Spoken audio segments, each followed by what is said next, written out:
Hello, y'all on YouTube. This is Rob with Rob's Nerdy Knives. Today we have very special review impressions of a knife that was loaned to me, Brown Knives Mini FSDi. Yeah, take a look at this.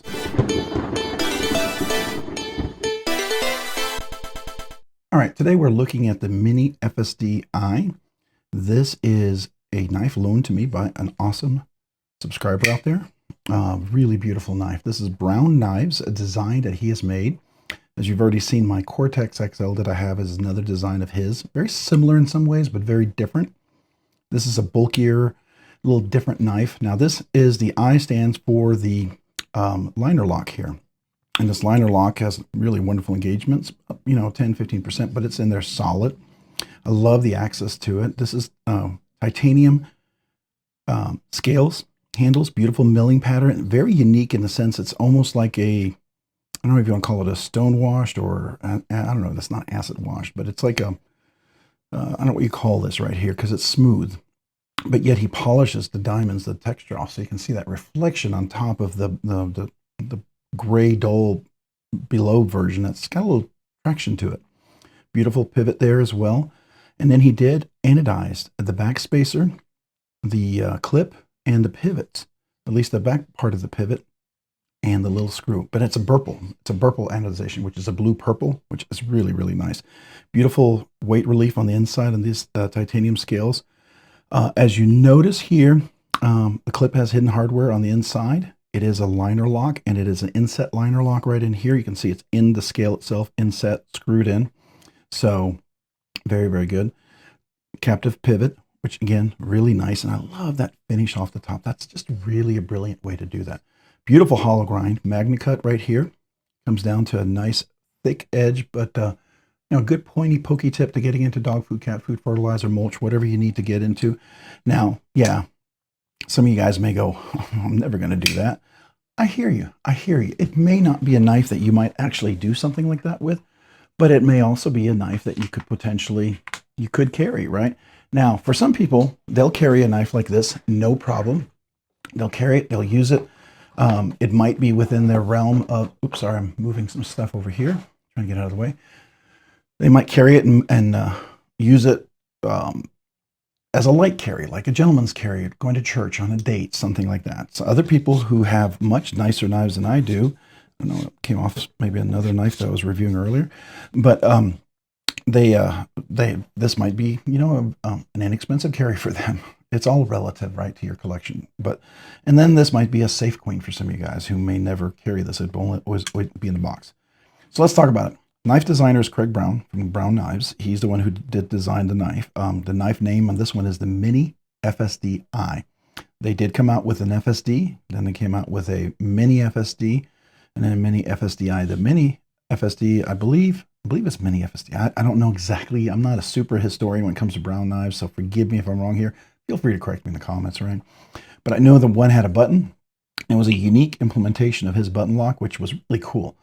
But it's almost, the way I understood it, it was almost like it was a way of him being able to do a compression lock without doing a compression lock, right? So I don't know. Anyway, so this one right here has a lot of unique opening options. I love the titanium. I love the finish on here, the gray finish on here. And the polish to kind of contrast the gray finish. It has a very unique kind of reflection on there. I love even how he does that as well on the purple. And it really does stand out. It's a beautiful purple, nicely polished. Yeah, that takes a lot of care to be able to get that polish without messing up the finish underneath. I think it's brilliant. Love the back spacer, and even the back spacer itself is set off. I don't know if you can see that. It is like perfectly fit in there. Everything's lined up, but it's like the back spacer, there's a little angle right there. Little angle. So that fits in perfectly as well, right? Then all the chamfering around, there's not a sharp edge anywhere, even up here on top. You look at that and you go, well, that looks like something's incomplete. And it's actually not. You put your thumb right on there and it opens up brilliantly. I can even put my finger like that, opens up brilliantly. I can technically reach around, open up brilliantly, right? But then I can go up here on the top and it opens up brilliantly. I mean, you get a nice crisp open, and then you have this beautiful fuller, not a thumb hole. To me, that's a fuller because you can't get your thumb in there really, but it's nice and crisp. It has a nice edge on here so that you can use the entire part anywhere I can get the meat of my finger in there, or if you insist you get maybe a little bit of your nail in there as well. It works really wonderful left and right-handed. Being that it's an inset liner lock, really easy to get to, right? You left and right-handed. Now it is right-hand tip-up only. I don't know if you ever did any left-handed versions. I honestly don't know. I'm a righty, so I don't know. And you can see the screws for the inset liner lock there underneath, right underneath the clip, and but it's been flattened underneath the clip, so you don't even see it, right? But also the clip going in and out of pocket has that beautiful angle as far as I'm concerned. It makes it easy in, easy out. I did try it on a nice pair of pants just to make sure that it would fit. I did not carry this knife. This is a loaned knife. This is a, I do not mess with people's knives. If you're kind enough to allow me to check out one of your grails or one of your premier, crown jewels in your collection, and that's what I believe this is, right? So, so much so that this is now a grail that I'm going to be seeking for. So I'm super excited about that. Well, needless to say, absolutely stunning knife. Absolutely stunning knife. Love the Magnacut. I don't know what the Magnacut heat treat. I've been told it's not 63, 64, which is fine. I mean, it's not 59 or that, so I think that will be okay. Again, this is not a knife I'm planning to go out and chop wood with and break down 1,000 boxes with. For me, I'm going to be carrying this, sure, opening boxes and stuff like that, but I'm not going to be doing destruction tests. I don't do destruction tests. I'm not going to ever spine whack a knife like this. I don't believe in that. There's a whole physics behind there. It really, when you do an excessive spine whack, and any type of spine whack, it's not an angle that your knife will ever do unless you drop it.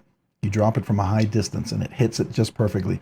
And like with anything, that's usually a damaging, worthy type of activity. So be careful with your stuff, right? Use the right tool for the right thing. It is beautifully, beautifully finished. Everything on here, the details everywhere is just simply stunning. Beautiful finger troll you can choke up. The jimping, it doesn't really work. It's not super great, right? I mean, it's not functional jimping. It's more texture. I mean, you can squeeze down, but it's not really going to stop you anymore. I mean, it may stop you a little bit more than a free up there. But again, I'm not going to be using my jimping for like really hard cuts because first of all, the hollow ground, if you didn't notice, is super crazy thin. It is a super crazy thin hollow grind. I don't know if I can show that right there. But that hollow grind is ridiculously thin, and it's super crazy sharp. Now, it's not my knife. On the unboxing, I may have cut one little small piece of paper, but that's all I ever did, and that's all I'll ever do. If you expect me to do any sort of destruction test, I'm sorry. That's not what I do. There's some great channels I can highly recommend you go check out. Please go check them out. They may buy these knives and do destruction tests. First of all, it's not my knife, so I'm never going to do that. That's the first thing, right? Second of all, if you allow me to check out a knife, I am absolutely going to make sure that never happens, right? I will only be checking out here at the desk with the box, which is right next to me over here. So I can put it right back into the box when I'm done because I want them to get their knife back in the same condition they sent it to me. Now, one thing that's really cool about this knife, everything milled, nothing round. There's no hot spots. I've already told you about all of that. Beautifully gripped. You can choke up, so plenty of room. So I've got large hands with meaty fingers. This is about equivalent to an extra large hands with regular size fingers, double extra large hands with thinner fingers, right? So if you have a double extra large hand, triple extra large hand with big meaty fingers, you got plenty of room. This is a big boy's knife. Now the the FSD, not the mini FSD, is even bigger. And that might be perfect for you. We're about to do some measurements here in a second, so we'll get into the actual details of all of that to show you that this feels to me like close to a full-size knife as far as I'm concerned, but we'll see. All right, how does it work? It works brilliantly. Beautiful detent, nice, crisp, easy deployment, both left and right-handed with that fuller. Works great with the reverse flick. Thumb can easily flick left and right hand.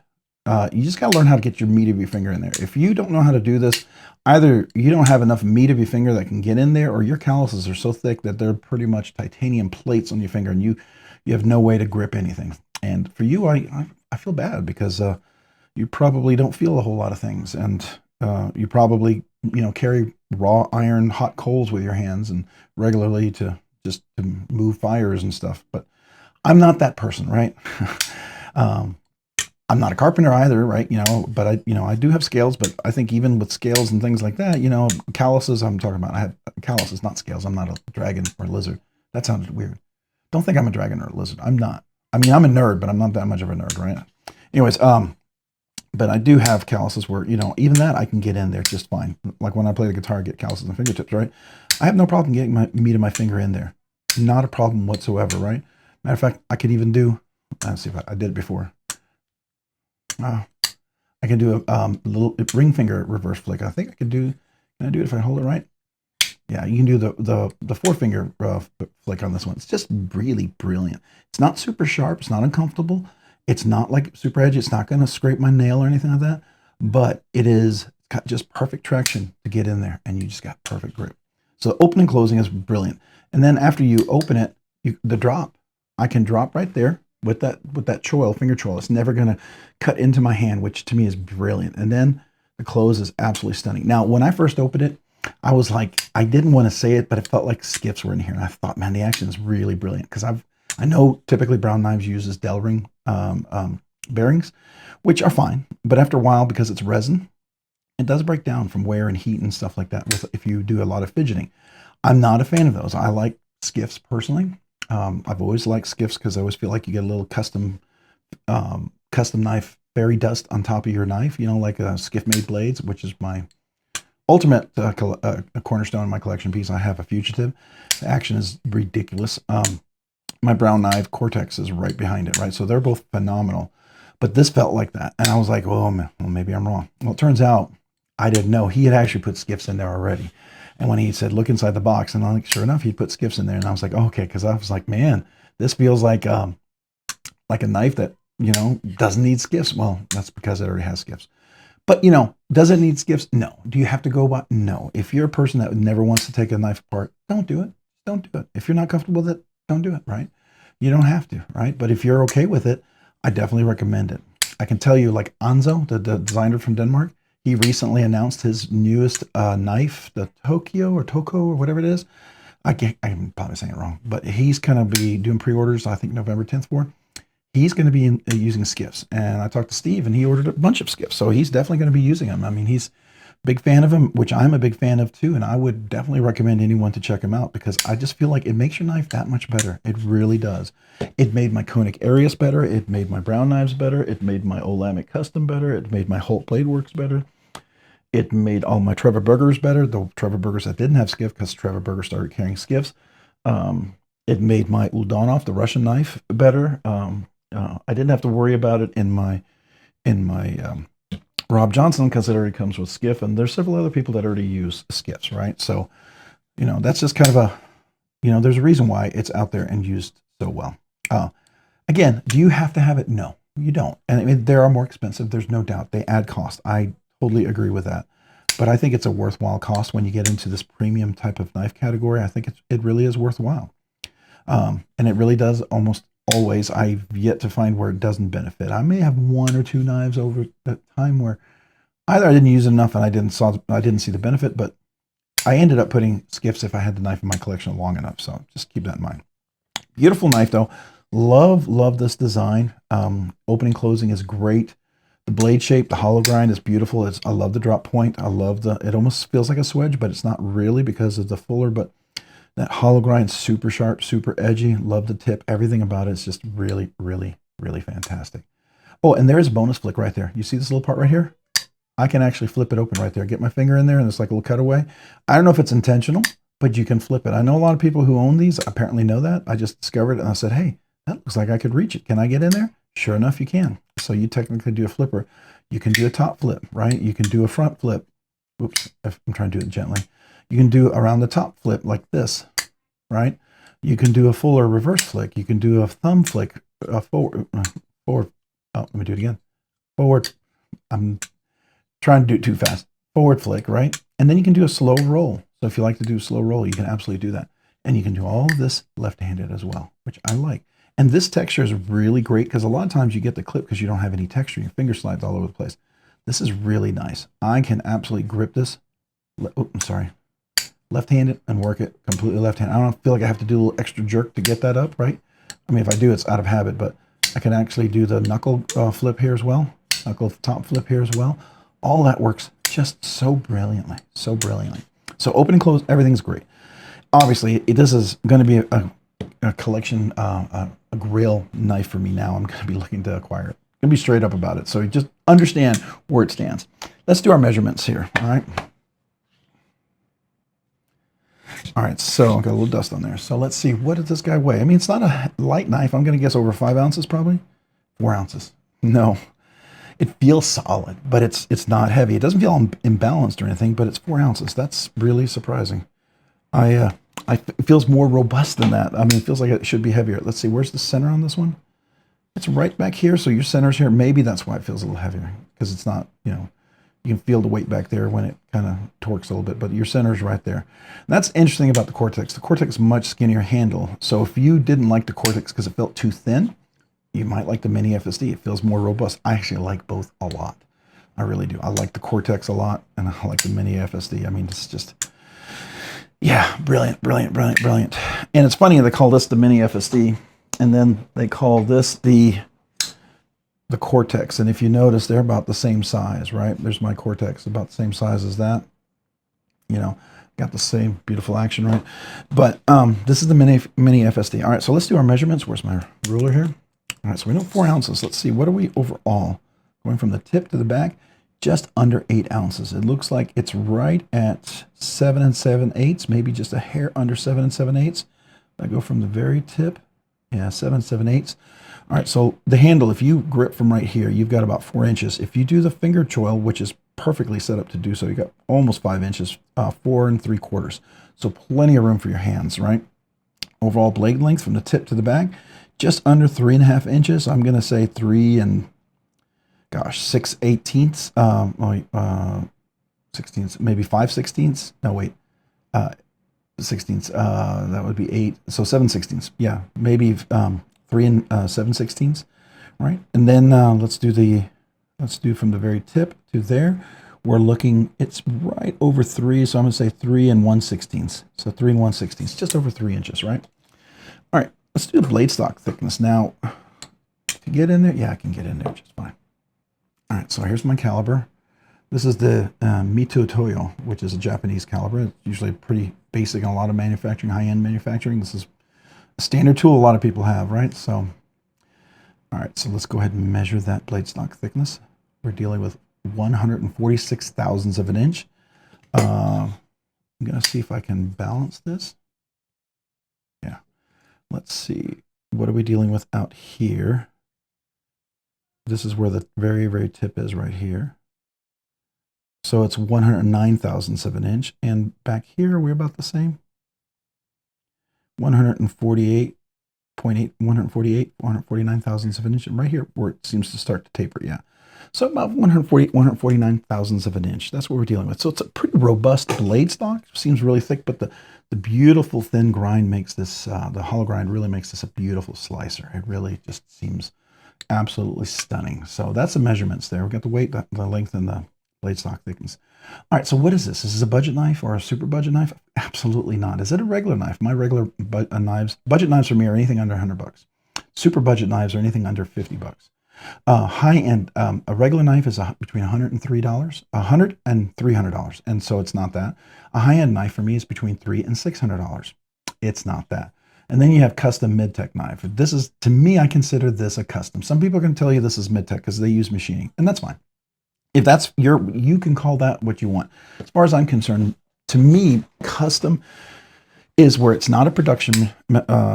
It's not a production knife, right? It's not done in a giant facility where it's nothing but CAD drawings and there's a bunch of assembly, and the person who designed and did the knife has really no hands on it. It's all done by manufacturing process, kind of like Benchmade and Hogue and those guys, and that's why they're able to produce knives at a really great price in the USA. So you know, well, Hogue is. Let me rephrase that. Benchmade seems to be getting a little crazy expensive, but anyways, but that's why they're able to do that. So I just keep that in mind. This is done by Craig Brown himself, right? He's an aerospace engineer, and so he decided to do knives, which thank you, Craig, for doing that. I appreciate that as much as maybe you love aerospace engineering. I hope this passion here allows you to do all the aerospace engineering you want to do, but still keep on making knives because we love them. Just do appreciate you for that. But this is really, really cool. I love this knife. The design, the brilliance, everything, all the things you think of. And I love this when you get into this custom area. Now, Is there machine assisted? Absolutely. I mean, I think they have in Blade Show now, they call it custom knives with machine assisted, which I think is a fair thing to say, because people used to say everything had to be done by hand. You had to sand it by hand. You had to put this texture in by hand. You couldn't mill it. But what you notice here is that, yeah, this is milled on a CNC. There's no question. But the finishing, to get this two-tone, right? To get this two-tone even on the clip, to get the fit and finish where there's no blade play, it's in there solid, to get this incredibly beautifully smooth action, beautifully dead nut centered, and perfect engagement. You get this perfect flick right here. I mean, to get all that, his hands are all over this knife, right? And to make sure the grind here on this hollow grind is done as well. To me, I feel like he's got to do this. I don't know if he does it, but even the edge here, it's a polished edge. It sure seems like it, right? So I don't know if he did it or if this was the owners who did it, but it looks like actually it looks like a factory edge, but it's perfect. The edge and everything, the edge thickness on both sides is very, very even, which is really nice. So this is definitely a custom mid-tech range. This knife, typically, I think they run like $850 or something if you get one of the drops, but you get extra stuff, extra anodization. I'm sure this is going to be $900, $950 or so, because, and if you didn't know, anodizing stuff, it costs more. And then when you anodize, if it's not perfect, it's not a great match. You know, these guys don't just kind of say, you know, we'll throw it over there and just put it on there and hopefully no one will notice or we'll buff it out. They don't do that. I was listening to, like, I think Oz Machine Company. They were talking about a lot of the stuff when he was posting on Instagram. He talks about, he had a whole bucket full of parts that didn't make his quality control. And you look at them initially, you might say, oh, they look fine. But they could have some warp that could cause them not to be perfectly centered. There's all these little things that make this knife not perfect. And some people might try to get away with that, right? That sooner or later comes out and a knife starts to fail, right? If you've got some warpage on the blade, that comes out, right? If you've got, you know, if everything wasn't perfectly CNC'd perfectly on the inside, to fix that, you're going to have to grind and do some stuff. And when you take these knives apart and you look at the inside, everything is immaculate. It looks perfectly on the inside as it does on the outside, which tells you that they didn't just try to whack and fix it together, right? That's the difference to me that makes this just really stunning and really amazing. Again, I'm sorry, I can't help but fidget with this thing because it's so incredibly joyous to fidget with. I'm so excited to get to handle one of these. Beautiful knife. I believe he carries this one, and which I'm glad he does because it's gorgeous. It should be carried, should be enjoyed. Now, I mean, I'm totally cool when you say, I'm not going to go whack logs and trees. Yeah, you use the right tool for the right job, right?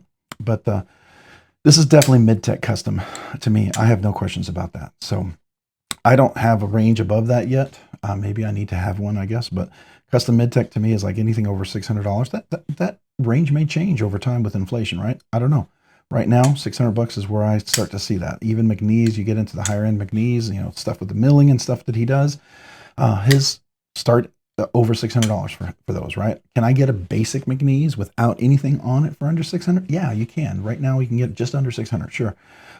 If you want a folding knife, but you want any of the fancy stuff, you know, like even if you get the carbon fiber, or you get some of the inlays, you get some of the, you know, extra fancy back spacers, you get an extra nicer clip, all that stuff adds up and makes that knife $700-800. I have a McNees that's sitting over there. It's a Gen 1, but that one alone is about $750. I was looking at the back spacer I put in. I put skiffs in. I put a clip, a Lynch clip that he partnered up with McNees to work on. What else did I put on that thing? I think that's all I have on that one for now. But really, really stunning. All right, so what's the purposes? Is it EDC, hard use, and collection piece? Well, first, this is definitely in the collection piece realm as far as I'm concerned. Now, if your collection is Safe Queen, you never use it, you keep it in a case, absolutely your call. Your knife, your money, you do what you want, right? But if it's to carry, I'm totally fine with that. For me, every knife in my collection I carry. Now, does that mean I'm going to go out and whack away and use it crazy? No. That's why I usually carry a slip joint. I have a second or third knife on me, sometimes a fixed blade, just because I don't want to ever, if I'm carrying something like this, I wouldn't want that to have to worry about, you know, having to cut something that I wouldn't want to cut with it. I was actually at a party at my wife's work, and it was when I first started the channel, and I had my Caviezo Keen, which I've given away as a giveaway already since then. But it was, oops, sorry, that was a terrible flick. I'm not a lefty. I was giving away a Keen. I had it, and they asked me to open a bottle of wine, and I didn't have an extra pocket knife at the time, and so I did, and I rolled a blade. It's like, I should not have used a knife for that. That's not what you use it for. That was stupid of me, but I was under the pressure that I felt like I had to do it. So now, you know, if I carry something like this, they ask me, I'm like, nope, give me another knife, give me a kitchen knife or something, I'll definitely open it, but I'm not going to do it with my pocket knife. But that's not what I would do with this, right? This would be, now hard use, could you open letters, boxes, envelopes? Yeah. Could you open cases of water? Yeah, absolutely. I would absolutely do that. Would I open dog food, cat food, fertilizer, mulch? Probably. Maybe not fertilizer, mulch means I'm probably going to have it outside, be doing some heavier work. Probably at that point would have gone inside and got my work knife. Now I have an 80-20.5 that I use hard use outside, right? Ironically, my McNeese, I do a lot of hard use with it. I carry that and I use it in the yard and stuff. It's the one really nice knife that I beat the heck out of. I don't know why, but I love beating the heck out of that knife, and that knife is just awesome. So anyways, I'm sure all of us have some knives like that, right? You just decide that's going to be your workhorse knife, and that's what that one is for me. Kind of ironic. But this is just stunning. This could be that. Absolutely. I feel like it could work really well. It is an inset integral, right? I mean, oh God, I did it again. Inset liner lock. Why am I saying integral? I'm an idiot. Integral means it's one piece titanium, one whole piece, right? So it's inset liner lock, and it will lock up. It'll be solid. Now, is this as strong as a fixed blade? No. Is it strong as an axe? No. But it's going to be pretty solid. Is it better than a button lock? I think absolutely. Now, button locks are nice. I have some really nice button locks, right? I have two really nice button locks. I have my Mordax. That's a ProTech, my favorite button lock of all time for the longest time. Then I recently got a Sonora. Might edge out my Mordax. And Sonora's USA made, machine by Machine Wise, phenomenal. Phenomenal. Especially get one in the 600 series. They kind of changed the geometry on the button lock and the angle for the flipper. Oh my goodness, amazing. Anyways, that's an amazing one, but it's a button lock. I would never do hard use, kind of hammering kind of things with it because it's not made for that. You're, you know, putting the whole lock geometry into jeopardy. That's my opinion. You know, there's physics and science behind that, and we can talk about it and talk about vibration. You talk about, you know, a plunge lock goes into a mechanism, and there's a spring that's pushing it down, and you get enough vibration, and there's pushback on there, and the vibration occurs. It's going to travel up. Now, it's hard to get to that situation, but if you're doing wackadoodle things with your knife, that to fail could happen. It could happen. Okay, that's a realistic thing. Almost every knife that has a lock type, it could theoretically happen, right? So the best fix for that is a fixed blade or an axe. But some of the stronger locks are going to be like the triad lock, sure. The shark lock, absolutely. You know, a scorpion lock, right? A frame lock, a liner lock, a compression lock, which is basically a top liner lock, like Spyderco came out with, and their patent ended, so a lot of people are doing it, right? Those are all going to be nicer alternatives to that. But the button lock is always a really nice, friendly one because it's easy to work, especially with people who have issues with the thumb and they don't understand how to work this. Button lock is kind of it's a very friendly first time kind of use thing, and most people are going to be just cutting boxes and letters and stuff, and they're not going to be out there doing life survival stuff with it. So to me, I think it's perfectly fine. But I think it's a solid knife. I think it could be hard use, but I absolutely could EDC. Sorry, that's a long rant there on that. Man, wow. Okay. Because I love this knife. I do. So if you're watching this and you're listening, man, he's talking a long time about this stuff. It's because I like the knife. I do. It's a grail. I want to acquire it. I'm hunting for this thing. And, you know, if you find it and you happen to send me an email, I'm going to look, see if I can find it. Right. But I'm not going to pay the ridiculous price. And I don't want to get like, I know there was a few on Recon 1 that were, I wasn't too sure about. And then there was some that were like really first versions, and some that were the button lock. You know, even though it's his button lock, I like more. So it's just my personal opinion. But that's what I'm definitely going to be hunting for that. So, absolutely collection piece. I would want this to be my collection. Absolutely use for EDC, absolute hard use. It could do it. I think it could.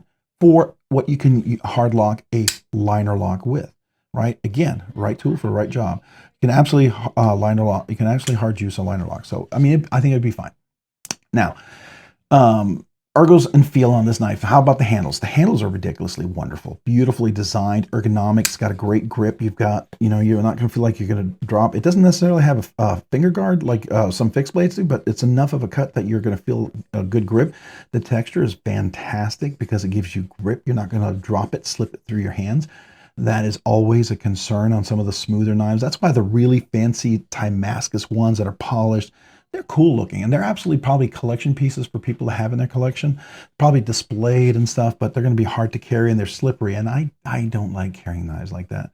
If you're going to do Damascus, then, you know, make it textured like this. I mean, I don't know if Brian Brown does Damascus that's textured like this or something like that. That would be cool. I could dig that. That would be ironic if I found something like that. But anyways, but that would be really, really stinking cool. Something like that. I could do that. I think I saw somebody on Instagram had one that was like that. It was, the whole thing was textured. That's why I say that, because I thought, man, that'd be cool. But, you know, me finding that's probably very low chance. But anyways, that would be really stinking cool. All right. But I would take the plain. I would take an all, you know, gray one. I'd take a polished one. I would go with, beggars can't be choosy. You know, as long as it's a decent, not, you know, doesn't have to be the very, very latest version. So I don't know what one this one is. It usually is in here. Yeah, this is number 368. It's a relatively recent one. Usually, from what I gather, he doesn't go over 300, but he has with some of his knives. He's gone over 300. I think my Cortex is my number on here. It should be on here somewhere. There it is. It is. Ooh, I don't know if I can see it. I'm going to need to get my flashlight. But I think this one goes over the number 2. Yeah, this is 3. Is it 338? Yeah, 338.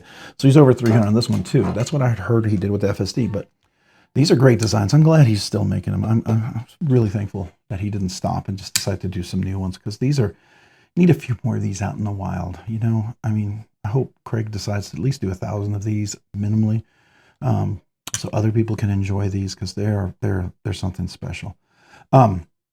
Yeah, so the handles, the feel, everything is great. The chamfering, everything, even up here, the flipper, it's not uncomfortable. It doesn't stick out like a weird nub. It looks different, and you're like, what is this? Is this like messed up? It's not. It's actually perfect. The angle, I don't know. He must have done some of his, you know, aerospace engineering on here, because the point of contact, the angle in which you're going on this, it's like the perfect place of breaking the detent. Just like up here, if you need to break the detent, that's like, if you're up here, anywhere up here, you're gonna break that, right? As long as you're not going up like I just did. But you push back, it's gonna open very, very nicely every time. So yeah, that's all really great. All right, so there's no lanyard loop, which I'm fine with. Lanyard people, I'm sorry if you feel left out, but I don't mind those, especially on custom knives like this, right? The clip is beautiful again on here, really nice. I wonder, is it clip the same on mine? Is it, well, yep, same clip, right? Really well done. I like that as well. So that is nice, in and out of the pocket. So this is going to be comfortable. Just, I knew this one was comfortable, but this one's going to be, oh, it's a little bit different. Oh, this is a shorter clip. Interesting. Okay. I knew this is comfortable going in and out of the pocket. So really nice. Rounded everywhere, which is comfortable. What else? Clip. Over, the open and close is ridiculous, right? I have multiple close. 1, 2, 3, 4, 5. So I got, wait, 1, 2, 3, 4, 5, 6. Yeah, so 1, 2, 3. Now I'm doing this knuckle, but I can also do this if you want to add it. So 4, 5, 6, 7, 8, 9.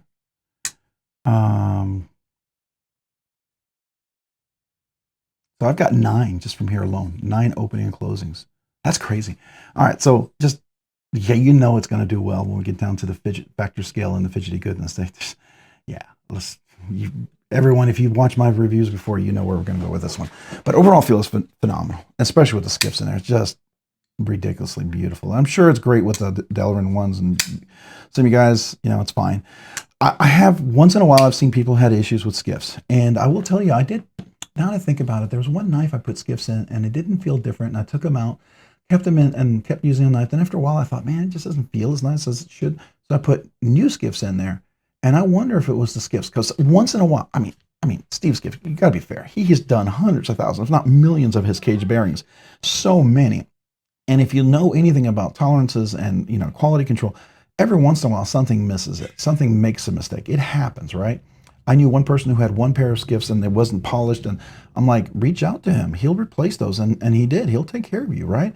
He realizes not everything's perfect. I mean, he's pretty darn good. His tolerances are ridiculously great.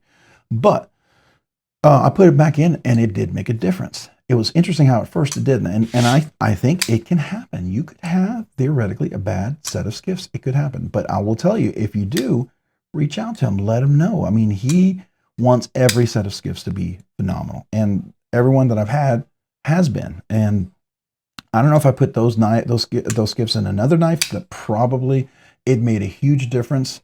And maybe another set of skiffs might have made even more of a difference, but to me it was enough that it was great. But on a really high-end knife that I had put him in, it didn't notice it until I put another set of skiffs in. So that could happen, right? And I think really thinking out loud here, that might have happened one time. And then listening to someone else had one set of skiffs that had burrs on them, I think that's reasonable. Someone could have gone through quality, it could have snuck, it could have rolled around, it could have fallen through the whatever process they do to polish it and stuff. It can happen. Right? It does happen, right? Even Brown Knives, why do they have lifetime warranties? Why do these guys do lifetime warranties on their knife? Because they realize sometimes things happen, but they want their name to be associated with something that they're going to back up and stand, support, right? And now, if I take this apart and I mill it and customize it and grind it, I mean, he can't support you doing customizations to it, right? But if you open and close it to clean it, I think he's going to be absolutely fine with that, and I think most of these guys who understand engineering, they're going to be fine with, you put skiffs in there. There are a few who seem to not like skiffs, but I think that's more of I'm trying to be nice here, but I think it's more of a lack of information. They may not really know, or they may, I don't know, maybe they have hearsay or whatever. Either way, I would disagree with them, right? Unless you have a very unique custom set of cage bearings that are very different dimensions than anything that are out there that's standard. And that's fine if you do that. That means you're doing all your own. For instance, I do believe Herman creates all their own custom cage bearings. I know Sheargorf does the same. They're usually not set. And so those types of parts, you're not going to probably be able to put a skiff in there because they're all custom. It's very unique. I actually took one apart where you could actually see the balls were free and they weren't really in there. It was very unique on a multi-row. It was my old Ursa's, the Quantum one that I had that I sold. And actually, when I took it apart to clean it, I was very surprised because it was multi-row, but they were also very, they weren't like your traditional cage bearings like you would see with skiffs, but it was cool. So those I get. But if you're trying to be like standard, you buy Del Ring for your stuff or some other manufacturer, right? Taco Cage Bearings or some other manufacturer out there. I think there's a couple other people who do. There's pretty standard sizes out there because that's how most people do their machining and stuff like that. But I think you will find that that's kind of the case, right? All right, so that's a lot of talk, man. I know I'm just really going on and on here. This is going to be a long review. If you're this long into it, I appreciate you guys. If you skipped ahead and you suddenly hear this, well, I understand, totally understand. But let me talk about the fidget factor. Oh, open and closing overall feel, phenomenal. Absolutely phenomenal. To answer the question, to summarize it, it's great. Just beautiful. The fidget factor scale, 1 to 10. This would break it. If I could do an 11, it would get it. But it's absolutely a solid 10. It is like so against the 10. This is the bar for a 10. Okay, let me just say that. This is the new standard as far as what a 10 could be. Absolutely a 100%, not even the 99.99999. 100% 10. Fidgety goodness, 100% as well. Absolutely. This is how you execute. Absolutely phenomenal. So many beautiful bonus stuff on here. I love it. I love it. And they all work, and they all are very accessible for different size hands, even shorter fingers like me. I love that. I absolutely love that. Absolutely a knife person who understands knives, who finds the details to be enjoyable and really focuses on them.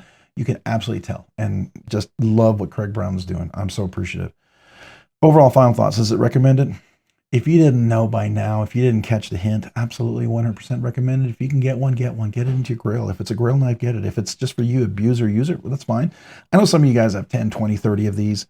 I'm jealous, first of all, and I hope you let some of us peasants get a knife as well. I know you love to have your collection of all these knives, but let some of us peasants have a knife too, right? Please, because I would very much like to have one of these in my collection, right? I'm not beggar or choosy, but I very much would like to have one of these in my collection. I'm just super excited to have a chance to check it out. I'm so grateful. Thank you. Thank you. Thank you to Josh out there for allowing me to check this out. I'll get this back to you as soon as I can. Just want to get the reviews in. It's been a joy and a pleasure to handle. I wanted to handle it more, but it's not my knife. I just want to get a feel for it, give you my thoughts. I don't do destruction. I'm not going to do cut tests. I don't do any of that with these knives. It's not my knife. And even with my own knife, I'm not going to do that. That's not my channel. So, I'm going to tell you how I would carry it every day. That would be different, right? This is not mine. I'm not going to carry this every day. I'm just going to get the feel for it. And it is everything I hoped it would be. It's as enjoyable as the one I do carry every day, which is my Cortex. And I do love this knife, and I do carry this, and this is a great knife. So I can tell you it's in that caliber. So absolutely, absolutely fantastic. So highly recommended. If you can get one, get one. I know this is long. If you hung around this long, either you're stuck listening to the recording and you're hoping it goes to the next channel, and you just can't get to it, or you're going to sleep and I'm boring you to sleep and you're asleep by now. Or for some reason you want to hear the entire thing. Maybe you're thinking it's like a train wreck that's about to happen. Either way, I appreciate you guys. I really do. Hey, if you found this content fun, interesting, worthwhile, or informative, would you please consider hitting that like button down below? And if you've already hit that like button, would you please consider hitting the subscribe button? Subscribing and liking the channel really helps out the channel, allows me to produce more content, do more things, ultimately do more things for you guys. So thank you. Seriously, thank you to everyone who watches the videos, who likes the videos, who enjoys the content, who's part of the live streams, who comments, who's just part of the whole community. I appreciate you so very much. I really do. And if you haven't already, hit that notification down below as well to be notified of future content like this video. And a big shout out to all my channel members. I appreciate you so very much. You've been so generous to me. I want to be generous back to you. I do 2 exclusive things for channel members. I do a once-a-month members giveaway, usually an exclusive knife, not just a little budget banger, which I do every week, but also all brand new channel members. I want to send you a channel member sticker and a little thank you note.